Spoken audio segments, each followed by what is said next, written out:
où c'est qu'a débuté un peu ton chemin, ta sphère entrepreneuriale? J'ai eu une certif à Harvard, une conférence TEDx. Et vu qu'ils sont tous, pour la plupart, en train de réaliser des investissements à Dubaï, Qu'est-ce que tu as généré pour les entreprises? entre 150 et 170 millions de chiffres d'affaires générés. Salut à tous, c'est Jordan de la page Le Frontalier, la page qui t'apprend à réussir ton insertion transfrontalière correctement. Aujourd'hui, j'ai un invité un peu spécial que vous avez très certainement vu dans la sphère entrepreneuriale française.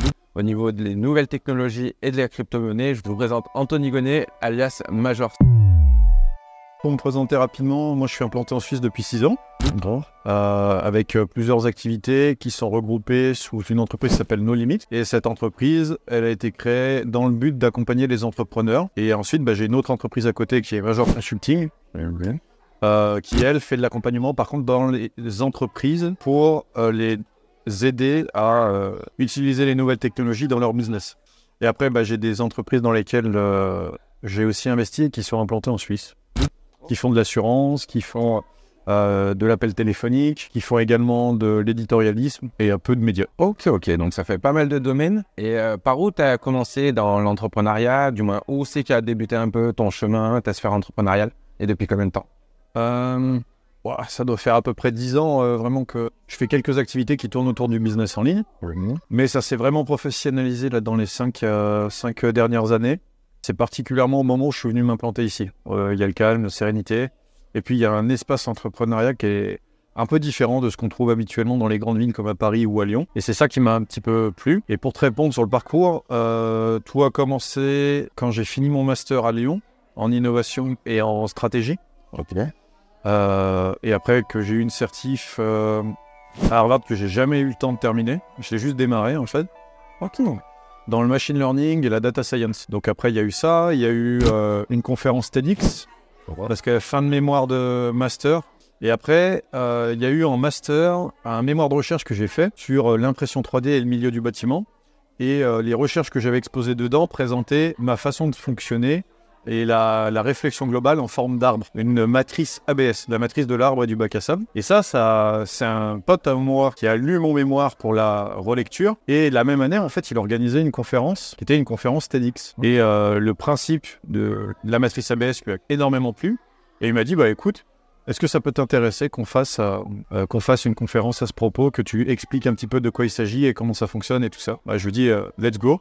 Et ensuite, je me suis retrouvé à faire un TEDx qui a été reposté sur la chaîne officielle avec 40 millions d'abonnés. Et puis un petit peu plus loin dans le temps, j'ai eu une opportunité de venir en Suisse parce que j'ai à la fois les crypto-monnaies qui avaient explosé à l'époque, plus une offre d'emploi ici. Et ensuite, j'ai fait 1 an dans cette entreprise, plus quelques mois dans une deuxième. Et après, je me suis lancé en indépendant une première fois. Et après, je me suis lancé en indépendant.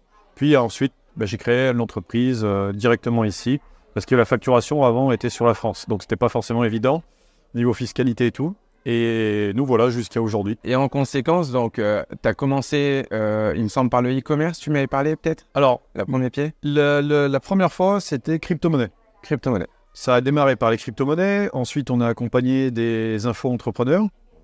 Donc, c'était une première partie du business où, en fait, la plupart d'entre eux étaient tout le temps embêtés sur la partie technique. Par exemple, sur les autorépondeurs, les tunnels de vente, les connexions avec les apps, les no-codes, toute la partie vraiment technique.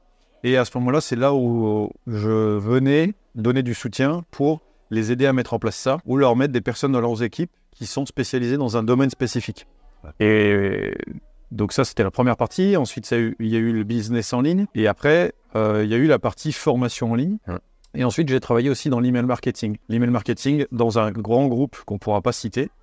Et ce grand groupe a justement permis de débloquer quelque chose dans ma tête qui n'était pas le cas pendant longtemps. C'est de se rendre compte qu'avec l'email marketing, on peut faire quand même énormément d'argent. Et quand on parle d'argent, ça se compte en dizaines de millions. Il me semble que c'est l'email marketing, c'est ce qui est converti le mieux, je crois, par rapport à tous les canaux réseaux sociaux, en fait. Pour le moment, oui, parce qu'il y a un aspect fidélisation de communauté. Mais dans les prochaines années, avec la génération Z qui arrive, moi, je pense que ça va s'estomper et que ça va plutôt s'orienter sur du WhatsApp, du Telegram ou d'autres canaux de distribution, comme tu peux avoir les messageries sur les communautés Telegram, les communautés Instagram, les communautés TikTok, voire même encore sur Twitter aussi.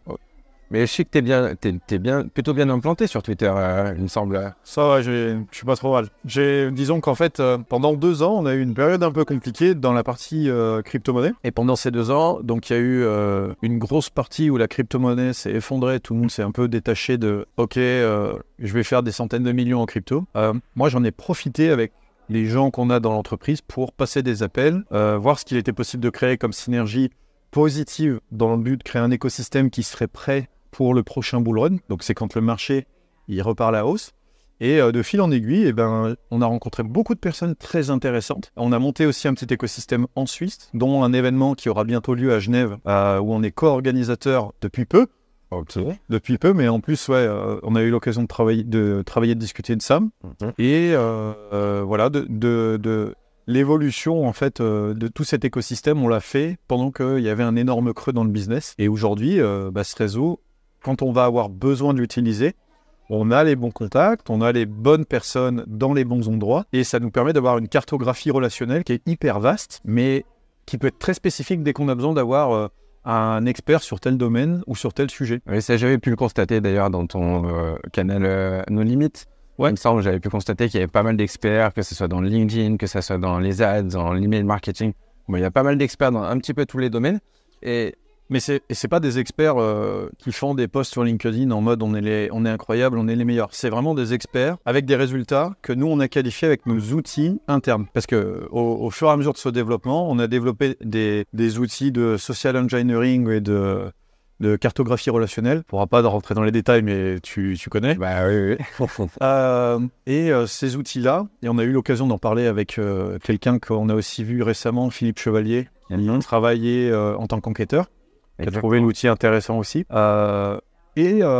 Suite à ça, ça nous permet d'avoir un score sur la personne pour identifier si on peut travailler avec elle ou pas. Mais aussi, ça nous permet de dire, voilà, Anthony Gonnet-Vanport, Elon Musk, qui doit venir dans mon réseau pour atteindre telle personne. Et on les a sélectionnés comme ça, donc non seulement parce qu'ils étaient qualifiés, mais aussi parce qu'ils avaient des résultats. Et il y a beaucoup de personnes en général qui te proposent des produits et des services sans jamais avoir eu ces résultats pour eux-mêmes. Malheureusement, ouais. Donc après, tu as le coup de la chance où par exemple, t'es community manager, tu t'en fous de ton réseau, à toi personnellement, mais à tes clients, tu arrives à leur faire avoir des centaines d'abonnés. Ça existe, faut juste pas rester avec des œillères. Ça se fait, mais ça reste rare. Et ensuite, tu as ceux qui ont vraiment les preuves et tout ça, et qui n'ont pas des besoins de faire des longs messages sur les plateformes qu'on connaît tous. Oui, c'est vrai que souvent sur les réseaux, beaucoup se prétendent experts de ci, experts de ça, alors qu'eux-mêmes n'ont même pas atteint, on va dire, cette expertise pour leur propre réseau. Moi, c'est vrai qu'au début, je l'ai fait longtemps parce que j'avais identifié comme expert en technologie ou un truc comme ça. En fait, quand tu dis expert ou spécialiste, il y a un truc qui me gênait, c'est que, en fait, aujourd'hui, ça va tellement vite que si tu es expert ou spécialiste dans un domaine, ça va être bien sur le court terme, mais sur le très long terme, 10, 15, 20 années, tu vas te retrouver à peut-être t'enfermer dans un rôle ou un sujet sur lequel tu ne pourras plus jamais te détacher. Et on a vu un entrepreneur que tu connais peut-être de nom, qui a aujourd'hui des problèmes avec ça, qui est Antoine BM, qui a justement des problèmes financiers en ce moment parce que il a son entreprise qui fonctionne, mais il s'est enfermé dans le pur créateur de contenu.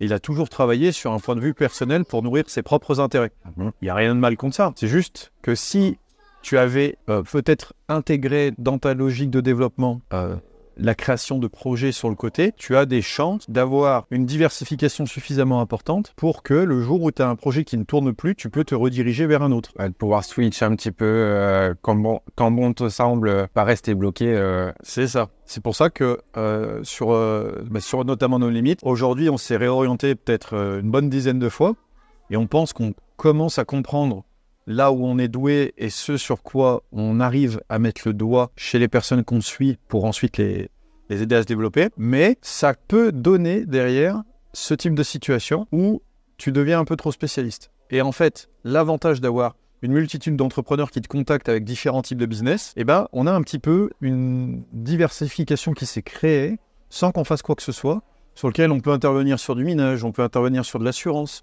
on peut intervenir sur des morgues aussi, on a eu ce type de choses. Ah ouais ? Ouais, on a eu un client avec qui on s'est rencontré par hasard. Enfin, un client. On s'est donné des conseils gratuitement, mais ça n'a jamais converti.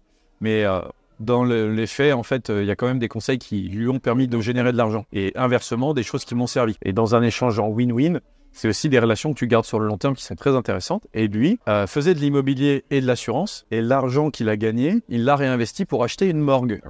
Et un service d'accompagnement mortuaire quand les personnes sont décédées, pour ramener les personnes dans leur cercueil, et puis à l'église, et puis jusqu'au stade de l'enterrement et tout ça. Ok. Donc oui, pas mal de diversité et en plus, tu es allé dans des niches particulières. Ouais. On dit souvent, il me semble, parce que moi j'avais connu quelqu'un qui tapait les 10K en e-commerce, mais dans des micro-niches. Du coup, comme une morgue, comme personne n'y pense. Et lui, il s'était niché dans les montres à gousset à l'époque.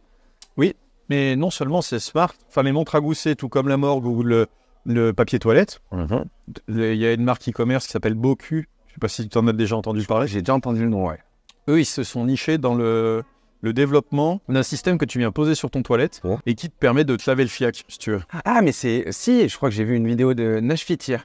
Avec le petit jet, mais juste tu le mets, c'est une cuvette par-dessus. Ouais. Et ça a juste un petit jet qui sort. C'est ça. Exactement, ok. Donc ça, par exemple, c'est un produit que tu n'attends pas forcément à voir développer et qui a initialement été déposé sur une micro-niche des gens qui aiment ce type d'implantation sur leur toilette. Et au final, tu te retrouves à en faire un produit qui est devenu très rapidement mainstream et qui aujourd'hui se retrouve implanté. Et c'est la même chose avec les systèmes que je t'ai dit, la morgue ou la montre à gousset, qui sont deux projets complètement éloignés. Pourtant, la morgue, il y aura tout le temps des personnes qui vont décéder et tu peux en acheter une sur le canton du Valais, une sur le canton de Vaud, une sur le canton de Genève, une sur le canton de Fribourg. T'en as 4 qui tournent et après, t'as un nom qui se fait et voilà. Et la montre à gousset, tu peux commencer avec des montres à gousset et progressivement, tu peux ensuite créer ta propre marque à toi, faire de la joaillerie, développer tout ce que tu veux autour de ça. Donc, tout à l'heure, tu parlais aussi un petit peu des personnes avec qui tu as pu partager, comme Antoine BM, on a pu te voir sur la sphère entrepreneuriale française. J'aimerais que tu partages un petit peu à nos auditeurs, parce que je sais qu'il y en a pas mal qui connaissent toute cette sphère, avec qui tu as pu tourner, qui c'est que tu as pu un petit peu rencontrer, pour qu'ils sachent un petit peu dans quel monde tu gravites, en plus des prestations que tu peux proposer, de ton expertise. Oui, c'est complètement possible. Il y a, nous, dans notre activité, c'est vrai que c'est un peu ingrat. Parce qu'en fait, on est dans l'ombre de personnes, d'entrepreneurs ou d'entreprises, et on apparaît rarement, sauf évidemment si des fois il y a des problèmes. Forcément, c'est toujours la même chose. Et par exemple, dans certaines collaborations, je peux te donner des noms sans te rentrer dans les détails sur ce qu'on a fait avec eux, mais tu connais les sujets de toute façon aussi. Il y a par exemple Yomi Denzel, il y a eu Alec Henry, Robin Jensen, il y a eu aussi par voie interposée Oussama Hamar aussi. Là c'est pour les entrepreneurs connus. Mathias Montavon également, Édouard Claire pour la Suisse. Il y en a vraiment beaucoup en fait, mais les noms ne viennent pas instinctivement comme ça. Il y a il y a les entreprises. Alors là il y a des NDA, mais on peut dire il y a une grosse marque de montres suisse qui nous avait contacté pour faire de la formation sur de la blockchain. Il y a aussi une grosse activité bancaire près de Genève qui nous avait contacté pour avoir une formation sur la blockchain et la création d'un jeton de token, donc pour la crypto-monnaie, pour sa propre activité. Il y a eu aussi la chocolaterie Caillé. Là-dessus, il n'y a pas de problème. Pour de la formation Facebook Ads, il y a eu Logitech aussi pour de la formation sur Facebook Ads. Il y a eu Airbus pour de la formation sur l'intelligence artificielle. Il y a... c'est Airbus. Chez Airbus, en fait, certains de leurs salariés devaient être formés sur ce type de technologie. Donc, c'était des sessions qui ont été réalisées en fait avec eux. Et il y a eu aussi GRDF, sur lequel on a fait de l'introduction, cette fois-ci, à l'intelligence artificielle, parce que leurs équipes vont être confrontées à avoir soit utilisé des robots qui vont parcourir les gaines dans lesquelles tu as le gaz qui passe pour vérifier qu'il n'y a pas de fuite. Donc, ils vont être amenés certainement à utiliser ça. Ils vont être aussi certainement amenés à utiliser des outils qui leur permettent de détecter les vannes qui ont des problèmes. Et c'est tout géré dans un outil qu'ils ont en interne, qu'on ne peut pas nommer évidemment, mais qui leur permet de savoir que telle vanne et telle vanne va arriver à échéance et qu'elle doit être changée. Donc ensuite, ça te fait de la préparation automatique des équipes, des plannings et des interventions futures ou interventions en temps réel. Et donc, on est intervenu aussi là-dessus. Et après, comme ça, à froid, il y a que eux qui me viennent, mais il y en a vraiment beaucoup sur lesquels on n'a vraiment jamais communiqué. Et on a été toujours assez discret jusqu'à 2024, où en 2024, on va vraiment décider de le mettre en avant. Parce qu'il y a des personnes, et on les comprend absolument, qui ont des doutes sur ça. Et en fait, ce qu'on a fait, c'est que sur toute la fin d'année 2023, on a récupéré ces avis clients et on va les mettre en avant en étude de cas sur le site No Limit pour tout ce qui est entrepreneur et sur le site Major Labs ou Major en fonction de ce que ça sera prochainement pour les entreprises ou l'inverse. Et en tout cas, il y aura des cohabitations entre les deux. Mais ce que je veux dire, c'est que les gens ont besoin de savoir qu'ils peuvent être en sécurité et qu'ils ne se font pas avoir parce que on en connaît plein qui dépensent des sommes astronomiques dans des formations, des accompagnements. Et moi, je suis le premier à dire que si quelqu'un achète un accompagnement chez nous et qu'il n'est pas satisfait, on prend le temps qu'il faut nécessaire pour être sûr et certain que ça se passe bien, que la réalisation soit parfaite de son côté et qu'il y ait l'intégralité du résultat qu'il avait espéré. Et si jamais on n'y arrive pas après tout ça, après la discussion, la mise en relation, la collaboration, et le travail à long terme, on bascule tout le reste et on fait un remboursement au prorata, par exemple, de ce qui avait été déjà dépensé quand c'est des produits qui sont vendus ou, par exemple, tu dois te rendre sur le site, tu vois, dans les méthodes de travail suisse où tu as de l'intégrité, de la loyauté et tu essayes d'être le plus loyal envers ce que tu fais avec ton client sur le long terme. Parce que c'est ce qui fait qu'au final, demain, on parlera de toi encore pendant des années, et en bien. Et en bien. C'est quoi la phrase déjà? Ils disent en gros, il n'y a rien de mieux que tes clients parlent de toi, mais ouais. En fait, le problème, c'est que pendant longtemps, ma communauté, c'est une communauté qui est un peu à mon effigie, qui est assez silencieuse et qui travaille énormément et qui arrive à avoir des superbes résultats, notamment une équipe, c'est là, faut que je choisisse, une équipe qui fait des panneaux solaires, qui a développé un brevet pour les panneaux solaires et qui sont dans leur levée de fonds avec nos accompagnements. On parle de 3 millions. Donc peut-être que d'ici 2024, on aura l'occasion même de l'afficher sur le site internet parce que à l'heure où on parle, ça devrait être finalisé en décembre ou début janvier. Et eux, ils ont développé un procédé qui est vraiment fou, qui te permet de récupérer beaucoup plus d'énergie déjà à travers tes panneaux solaires. Mais aussi, ils peuvent avoir des ouvertures à l'international. Bon, avec EDF, GRDF, ça tombe sous le sens, mais avec Tesla.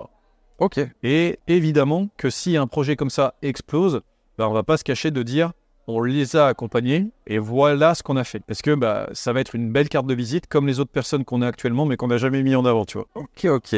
Donc oui, plein de prestations, encore plus de prestataires, ce coup-ci même de l'IA dans les panneaux solaires. Ouais. D'ailleurs, j'en connais un à la caméra qui a écouté ça attentivement. Pour revenir donc, pourquoi as-tu choisi ce pays ? Quelles difficultés peut-être tu as rencontrées dans ton insertion en Suisse? Parce que je sais qu'en tant que résident, peut y avoir quelques murs à passer. La première fois que tu arrives en Suisse, c'est costaud. Quand tu n'as pas d'accompagnement. Hein. Oui. Quand tu n'as pas d'accompagnement, moi, j'ai galéré. Par contre, l'avantage, c'est que j'avais été bien rémunéré avec le métier que j'avais attaqué. Okay. Donc, l'argent que j'ai obtenu m'a permis quand même de faire des trucs. Mais quand j'arrive en Suisse, j'ai de l'argent à titre personnel, mais je ne peux pas trouver de logement.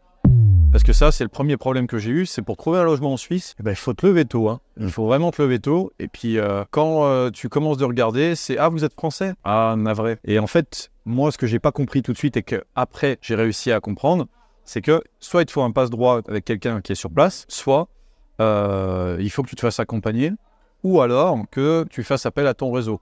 Par chance, j'avais quelqu'un qui était ici en Suisse, qui m'a dit « Très bien, j'ai quelqu'un qui peut t'héberger un mois. » Et en fait, c'était juste ce que j'avais besoin. Donc, pendant un mois, j'ai été hébergé chez une amie. Et j'ai précisé amie. Et une fois que j'ai commencé de m'implanter, j'ai trouvé un appartement. Okay. Et après, c'était un appartement en coloc. Et puis après, les choses ont évolué. Et je me suis retrouvé à prendre mon propre truc. Et pour faire ça, parce que j'ai passé 1 an à chercher quelque chose qui m'intéressait. Et c'était extrêmement compliqué, pareil, même après être implanté, de trouver un appartement potable. Et maintenant, j'ai quelque chose juste en face de l'eau. Voilà, enfin, je sais qu'on a eu l'occasion de voir ça et j'ai eu l'occasion de trouver l'appart nickel avec une superbe vue, les pieds dans l'eau et voilà. Pourquoi ? Parce que quelque chose de tout bête que j'avais pas forcément pensé, j'ai proposé au propriétaire de payer 6 mois d'avance en cash. Et ça a déverrouillé la conversation. Ah oui, complètement. De toute façon, la Suisse, c'est beaucoup l'argent, la finance. Et oui, mais c'est ça. Et puis même en zone frontalière, je sais qu'il y en a beaucoup qui débloquent. D'ailleurs, au dernier micro-trottoir qu'on a fait, Il y a un jeune qui avait débloqué, pareil, déjà, il avait fait une lettre motivation pour trouver un logement. Oh, ça, c'était la première fois de ma vie que j'entendais ça. Pareil, sauf à Paris. À Paris aussi, ça se fait? À Paris, c'est tout le temps avec des lettres de motivation. Ok. Enfin, de ce qu'on m'a remonté et des créateurs de contenu que j'ai vus qui se sont implantés à Paris, qui cherchaient un appart. Ok. Donc, moi, c'était la première fois que j'entendais parler de ça. Et puis, j'ai quelques connaissances à moi que je suis en train de ramener, parce que je suis en train de ramener beaucoup de personnes en zone frontalière, en tout cas. Et justement, eux, pareil, ils allongent 6 mois ou 1 an. Et au moins, il n'y a plus d'histoire de problématiques, de contrats, de permis, que ce soit pour être résident ou être frontalier. C'est ça. Et puis, donc il y a eu le logement. Et ensuite, les 3 premiers mois, l'administratif. C'est la transition administrative. Alors là, il faut s'accrocher. Mais, pareil, tu te rends compte finalement, avec le recul, que en Suisse, ça va quand même plus vite. Oui. Et tout est logique. C'est comme si quand tu venais en Suisse, c'est comme si tu achetais un Mac. Tout est logique, intuitif, et tu sais précisément ce que tu dois faire, comment le faire. Et quand tu sais pas, tu as un site qui est facilement répertorie tout ce que tu as à faire dans l'ordre. Et les gens au téléphone sont agréables. Pourquoi ils sont agréables? Parce qu'ils sont bien payés, ils aiment leur métier. La grande majorité des problèmes que j'ai eu dans les 3 mois, c'est la migration de mes papiers administratifs, la fin de ma carte d'assurance maladie, carte vitale. Oui. La fin de ma carte vitale en France, la résiliation, la migration aussi de mes actifs, mes propriétés, mes impôts, tout. Et puis l'assurance maladie, tu as dû prendre une petite tarte quand t'es arrivé. Et l'assurance maladie. Et pour ceux qui nous regardent et qui visent aussi à s'implanter aussi, les 3 premiers mois, quand vous allez toucher votre salaire, l'expérience personnelle, donc après peut-être que ça ne vous concernera pas, hein, mais en fonction du salaire que vous allez avoir des petites surprises qui n'étaient pas prévues. Exemple, tu viens de t'implanter en Suisse, le premier salaire, il tombe, il est plein. Donc c'est-à-dire plein, vous allez voir avec l'explication, ça va être très concret, il est plein. Toi, tu es là, tu es en mode « Waouh, incroyable, ma première paye suisse !» Puis t'envoies. Oui. Si t'es pas trop bête, tu épargnes.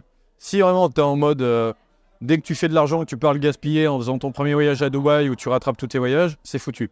Parce que le 2e et 3e mois, tu as le rappel, des impôts qui n'ont pas été forcément prélevés quand tu es en permis B sur ta première fiche de salaire qui n'apparaît pas. Plus, là, tu as l'ALAMAL à payer 2 fois, donc le mois où tu es arrivé et le mois qui suit. Et en 3e surprise, donc l'assurance de ton logement, l'assurance maladie. Oui. Et le 3e pilier. Ah, du coup, t'en as fait? Alors, j'ai commencé de le faire, mais en fait, quand j'ai vu le rendement du 3e pilier versus ce que moi je fais... En termes de rendement, c'est sûr que c'est moins avantageux. Maintenant... Mais pour le défiscaliser... Pour les défiscalisations, c'est... Mais la défiscalisation, l'objectif, c'est de finir à l'équilibre chaque fin d'année. C'est-à-dire si en fait, tu es imposé sur le bénéfice. Oui. Ah là, tu parles en entreprise, parce que tu es salarié de ton entreprise? Je me suis pas mis salarié de mon entreprise pour des raisons pratiques. Ok. Parce que quand tu te verses un salaire, quand tu es salarié d'une entreprise, tu as en plus des charges, etc. Alors que si tu es prestataire pour ton entreprise, c'est aussi un très bon moyen de te rémunérer.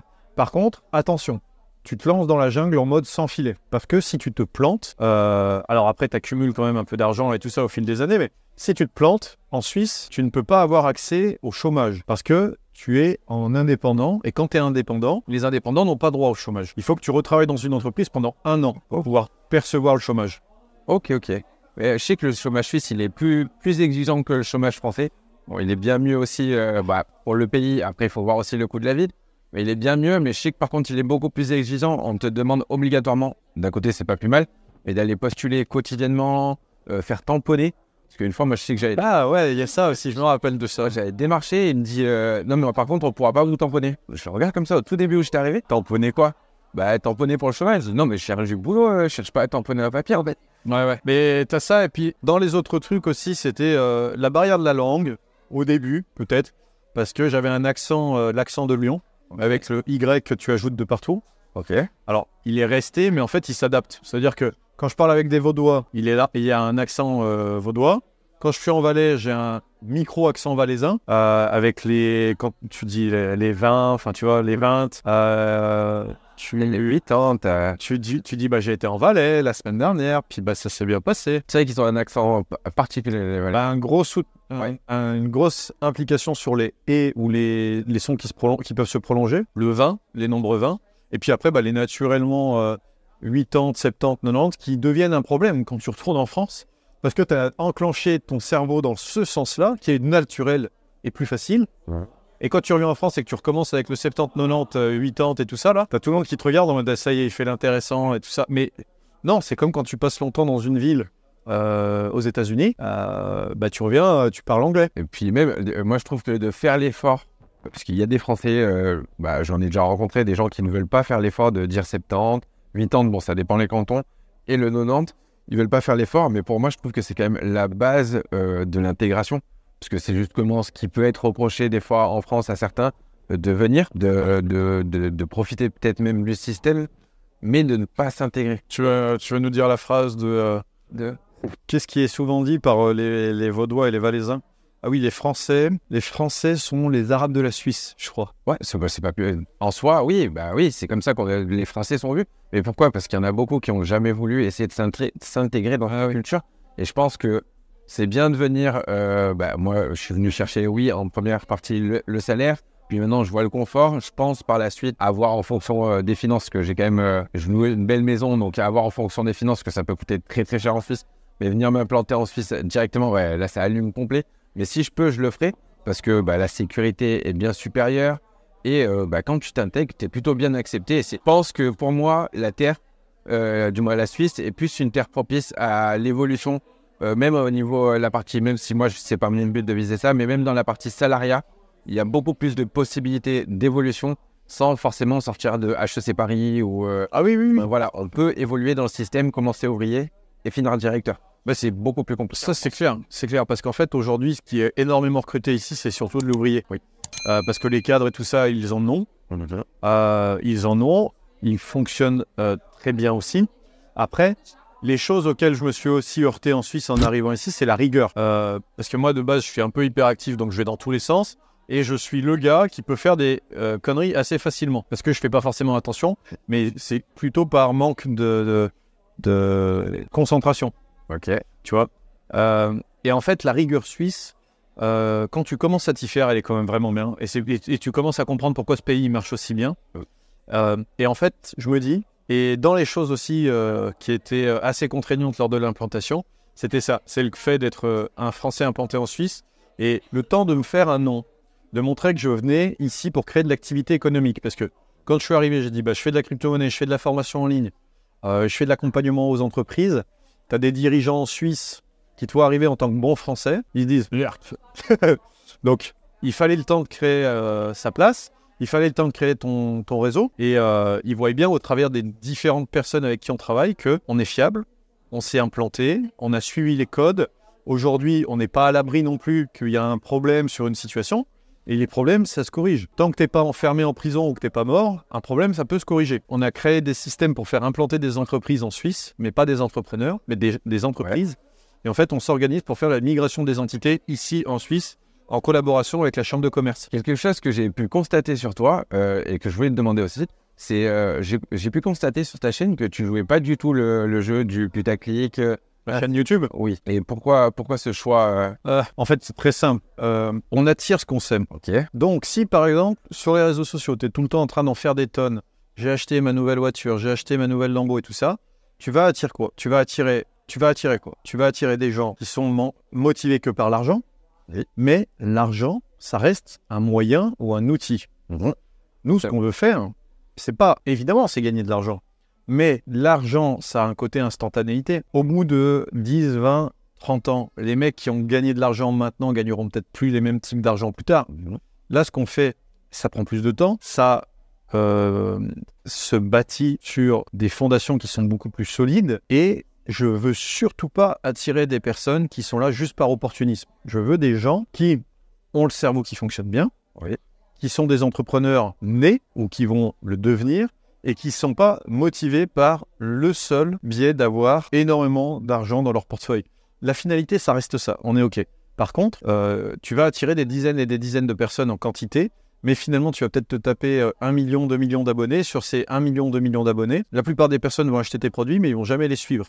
Oui, ça c'est le pire pour un infopreneur. Voilà, chez nous, les gens, ils viennent, ils achètent un produit, on a 63% de taux de complétion.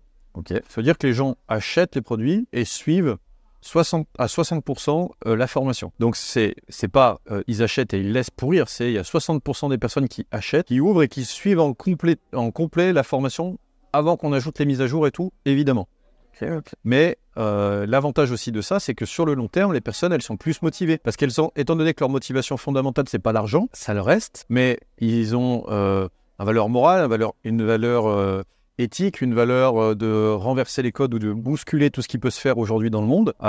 Eh bien, ces personnes-là, elles ont dans leur tête un moteur qui est complètement explosif. Parce que tu les mets sur n'importe quel terrain, tu leur dis construis une maison, alors qu'il n'y a que dalle, et ils vont trouver tous les moyens possibles pour te construire une maison.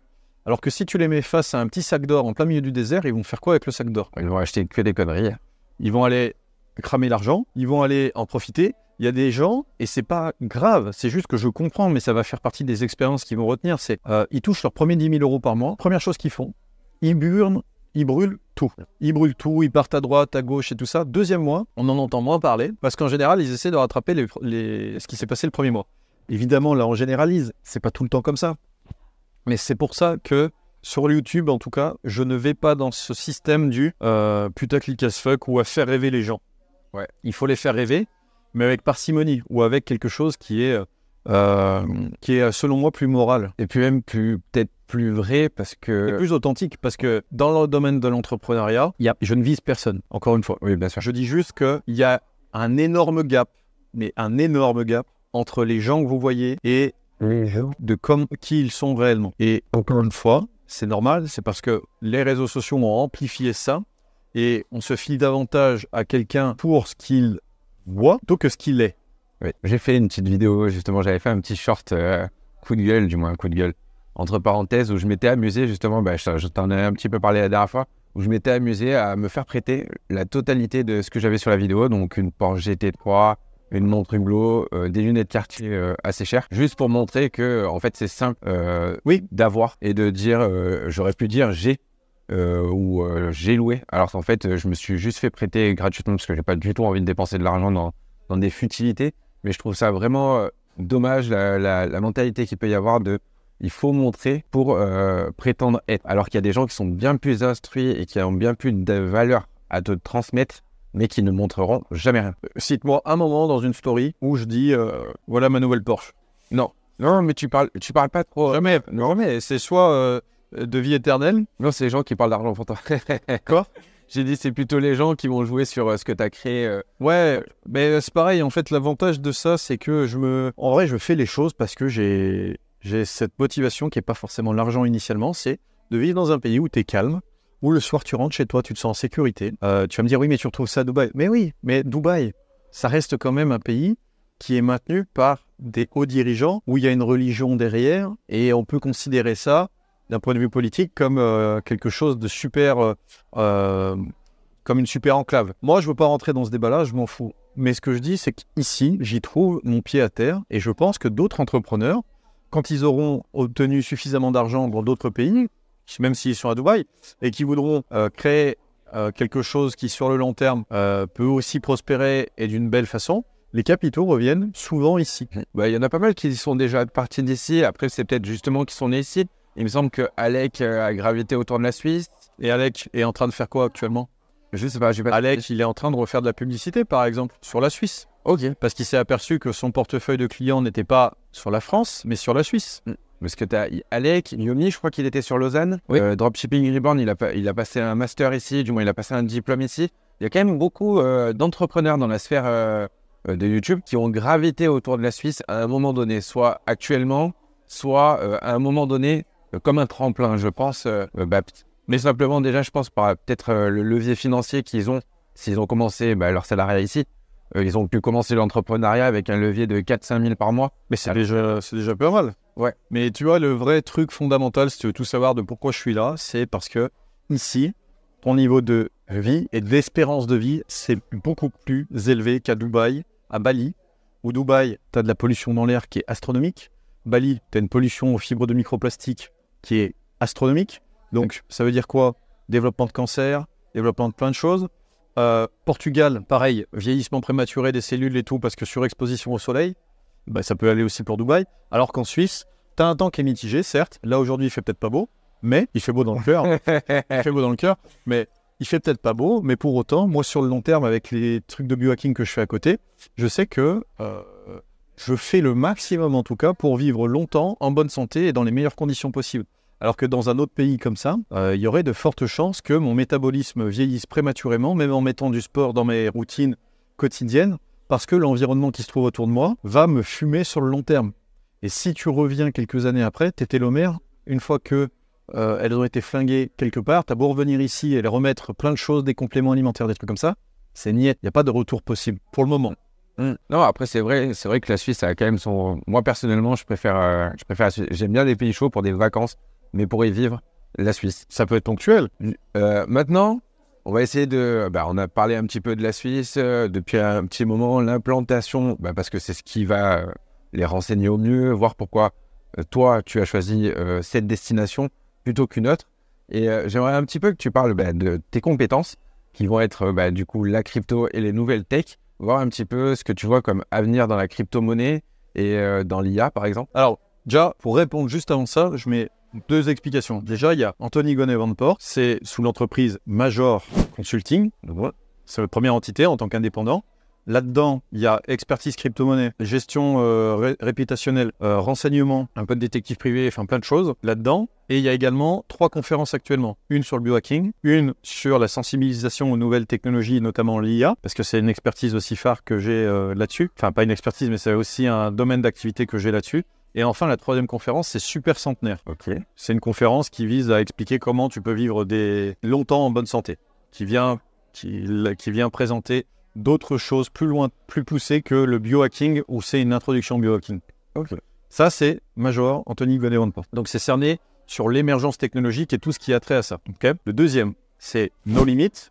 Ici, on fait du développement et de l'accompagnement pour les entrepreneurs ou les info-entrepreneurs ou les porteurs de projets, qui comporte une intégration marketing, acquisition client, création, développement de produits, création de site internet, tout ce qui tourne autour de leur développement de projet, on l'a forcément en interne avec le spécialiste qu'il faut. Et l'accompagnement ensuite. Ok.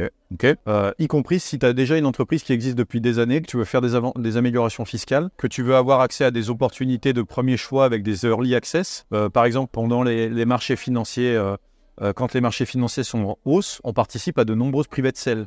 Des private sales, c'est des ventes privées sur des projets pour des financements. Okay. Et les gens viennent nous voir et nous disent est-ce que votre communauté peut être intéressée. Donc ça, c'est No Limit. Donc là, maintenant qu'on a identifié les deux, la partie IA et crypto, elle est liée à ma personnalité et également à mon domaine à moi d'application.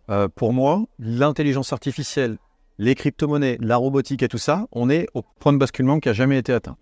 Il n'a jamais été aussi facile de se lancer dans une activité en étant accompagné de toutes parts ou avec des aides. Il n'a jamais été aussi facile de créer un site internet, une application mobile ou tout autre outil qui était là, que tu voudrais avoir là, avec les outils comme l'IA, et ce n'est pas prêt de s'arrêter.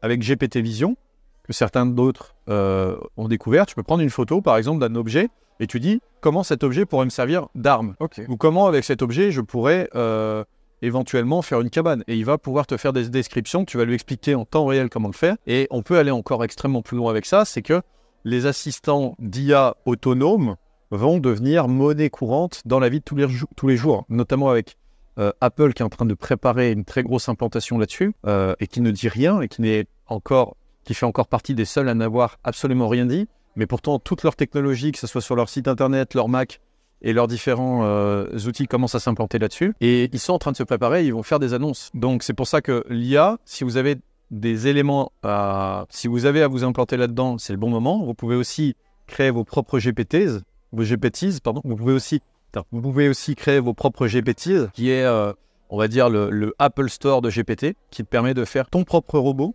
si on veut, ou ton propre modèle de conversation avec tes datas. Et ça, c'est incroyable parce que nous, on fait ça avec notre business. Quand on fait des études ou des business models, on met toutes les informations là-dedans. On aide et on accompagne la machine pour prendre ses résultats, les traiter et ensuite faire un business plan qui soit le plus béton possible pour accompagner un projet. Et ensuite, deuxième temps, en crypto-monnaie, pour toutes les personnes qui ne savent pas de quoi on parle, c'est un sujet qui est extrêmement passionnant, qui sera difficile à résumer en 10 minutes. Mais s'il y avait 2 informations essentielles à retenir là-dessus, la première, ce serait quand quelqu'un vous parle d'un projet crypto-monnaie, que ce soit un proche qui vous a jamais parlé de ça avant, par exemple, comme par exemple un proche qui vous a jamais parlé de crypto-monnaie avant, il faut toujours se méfier parce que c'est souvent des investissements dans lesquels on va perdre l'intégralité de ces investissements. En général, c'est des MLM. C'est vraiment des gens qui ne connaissent rien. Ça peut être du MLM, ça peut être des crypto-monnaies comme on appelle ça, des shitcoins. Oui. Ça peut être tout un tas de choses. Et des fois, vous pouvez avoir de la chance et faire partie des personnes qui ont acheté au bon moment et revendu au bon moment. Ça arrive, il ne faut pas généraliser. Encore une fois. Et ensuite, le deuxième, c'est que pour quelqu'un qui découvrirait ça, qui découvrirait ces technologies et qui se rend compte du monde fascinant qu'il est en train de toucher du bout des doigts, eh bien, commencez toujours à vous intéresser par la philosophie de pourquoi le Bitcoin existe et pourquoi il a vu le jour. Sans vous intéresser aux thèses complotistes autour de ça, mais juste la philosophie qui est un petit peu libertarienne, dans le sens de donner de la liberté aux gens dans un système économique vieux, peu fonctionnel, et dans lequel il y a finalement peu de transparence. L'avantage du Bitcoin, c'est qu'il offre de la transparence, de la sécurité, de la traçabilité, mais aussi qui joue un rôle d'organisme de confiance. Tout ça en ligne, 100% décentralisé, géré par aucune entité étatique, politiquement de droite, de gauche, aucune. Tout est 100% géré par la communauté pour la communauté. Et ça fait déjà beaucoup avancer le débat. Donc ça serait de démarrer par comprendre ce qu'est Bitcoin, et après, en investissement, de regarder ce qu'il y a comme top 10 des crypto-monnaies, par exemple, sur les plateformes de marché, où il y a le plus de capitaux dedans, et de se dire, Bitcoin et Ethereum, ça peut être intéressant parce que forcément, sur le long terme, ces deux valeurs peuvent être très impactantes pour l'écosystème, et ensuite de poser peut-être de l'argent tous les mois dessus, en gardant en tête qu'on met essentiellement ce qu'on est prêt à perdre ou ce dont on n'a pas besoin du tout.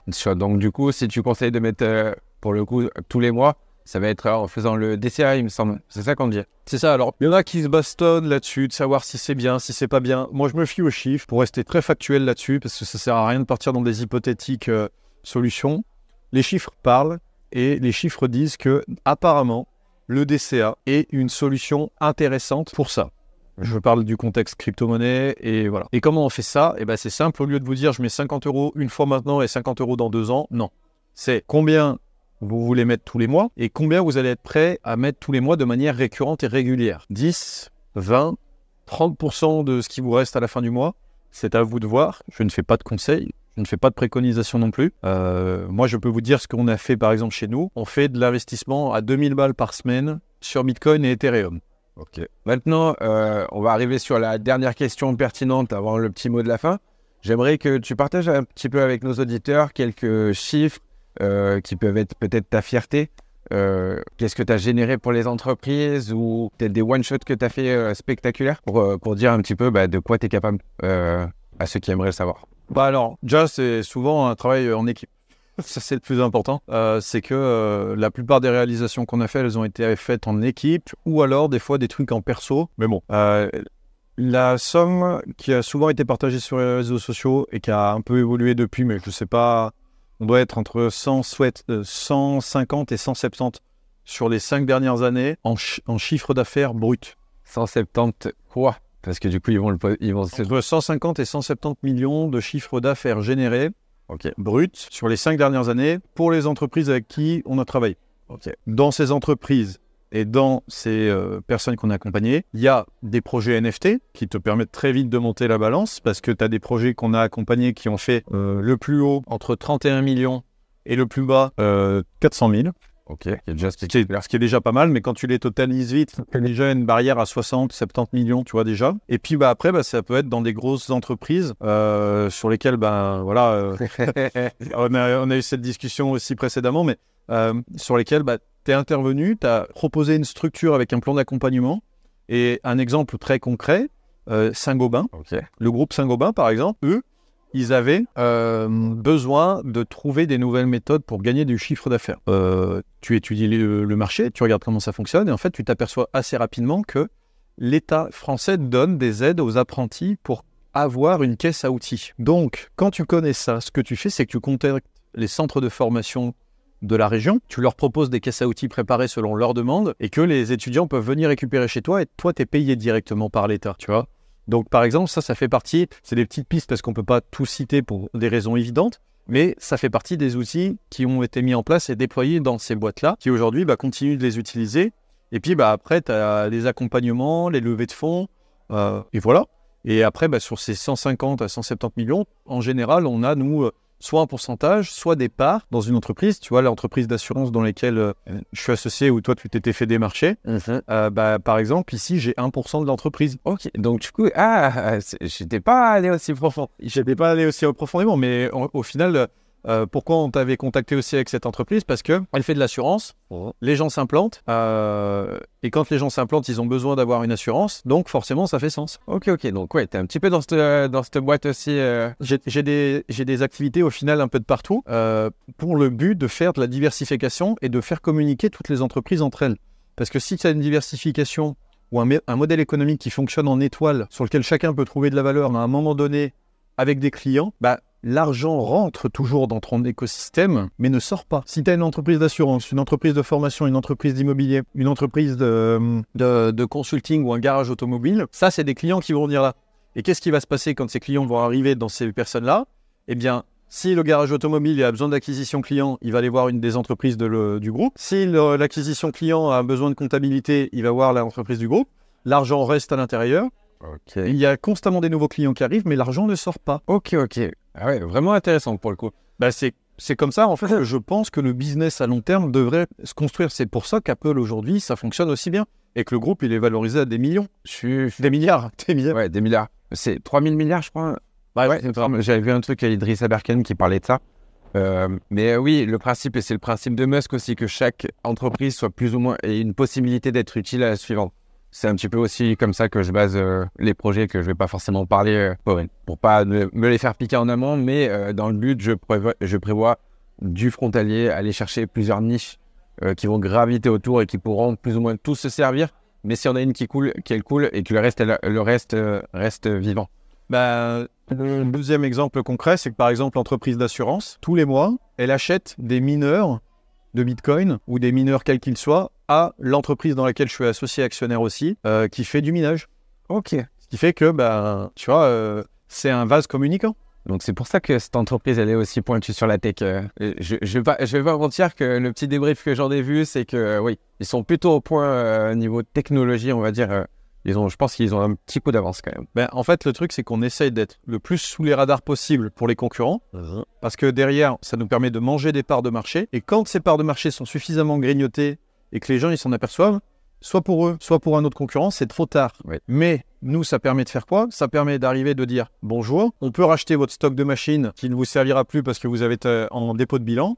Tu rachètes des machines moins chères. » Un concurrent qui a été dans le circuit économique mis hors de jeu parce que il n'a pas forcément construit son écosystème pour le long terme. Et c'est ce qu'on disait par rapport à Antoine BM, c'est que si tu fies ton entreprise uniquement basée sur toi, ton petit bien-être personnel, ça marche pas. Et pendant longtemps, j'ai été dans un mur avec ça. Je me suis dit, il faut que je sois riche, il faut que je fasse ci, il faut que je fasse ça. Et au final, c'est le meilleur moyen d'aller te planter dans le mur parce que tu as un autre niveau de problème. Mais le top, c'est quand même quand tu peux voir ton écosystème évoluer doucement, mais manger des parts de marché un peu partout.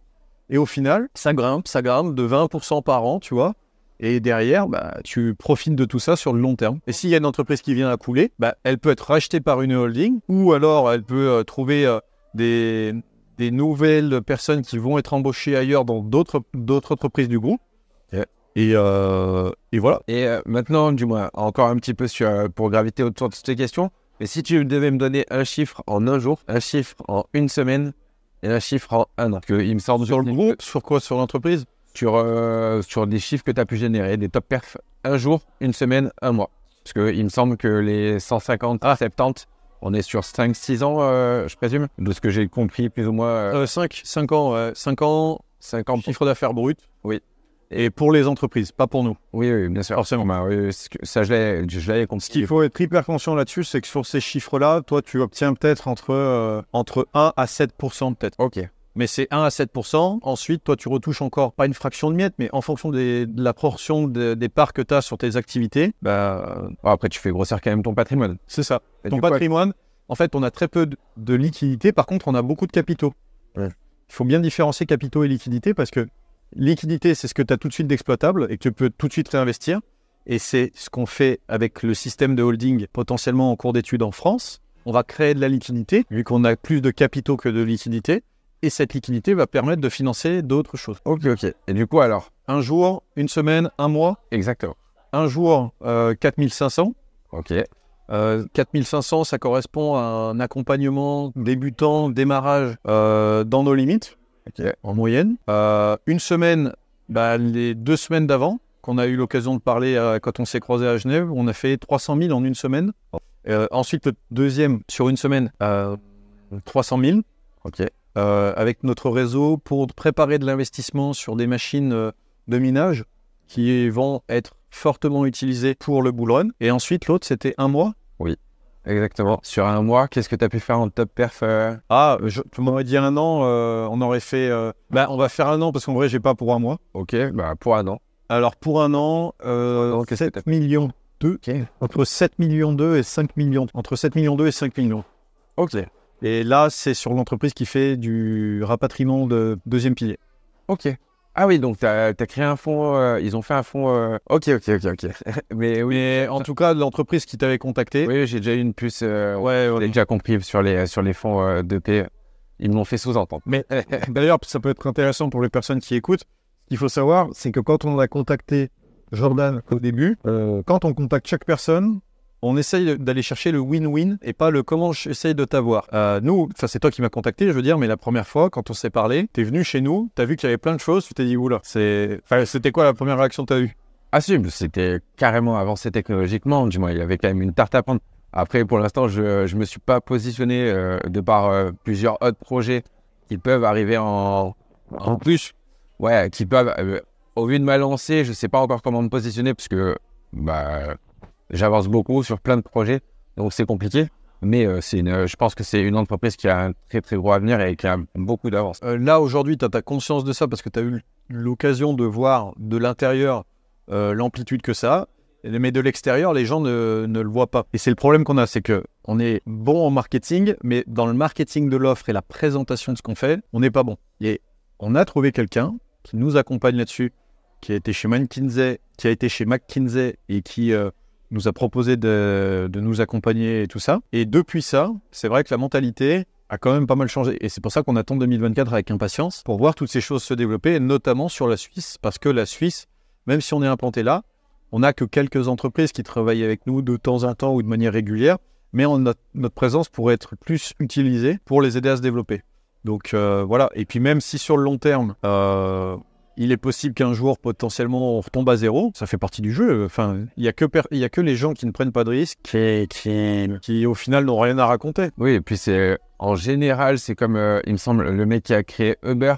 Il a planté 3 entreprises à 1 million. Larry Fink, il était monté à 100 millions, il s'est cassé la gueule et après, il a créé BlackRock. L'échec fait partie du parcours. Je sais que, par exemple, moi aussi, toi aussi, tu as dû en vivre. J'ai fait... un petit peu d'MLM, ça m'a pas plu, j'ai fait un peu de drop, ça m'a pas forcément plu, mais j'ai appris énormément de choses que j'exploite maintenant sur les algos, on va dire. Après, j'ai fait des niches sur les réseaux, ça n'a pas forcément marché, fitness, marketing ou autre, jusqu'à en arriver à peut-être le 10 ou 15e projet qui était le frontalier, qui lui a eu un déclenchement. Donc, si j'avais pas fait tout ça, en fait, il y aurait rien. Et je pense que, des leçons que tu as transformées en expérience. C'est ça, il le faut, et il faut au contraire les prendre le plus vite, je pense, possible. Maintenant, on va arriver du coup complètement sur la fin. Si tu devais donner un petit mot de la fin à nos auditeurs sur l'entrepreneuriat, peut-être sur l'implantation en Suisse ou autre, qu'est-ce que tu donnerais, qu'est-ce que tu conseillerais comme mot de la fin pour les inspirer? Quand vous ne savez pas dans quel pays vous implantez, pour avoir une activité économique, il y a un site internet qui te permet d'avoir accès à toutes ces infos. Ça s'appelle Nomadlist. Ok. Sur Nomadlist, tu regardes les pays que tu projettes de faire pour ton implantation. Ensuite, une fois que tu as regardé, tu fais un top 3. Tu visites ces 3 pays pendant 2 semaines.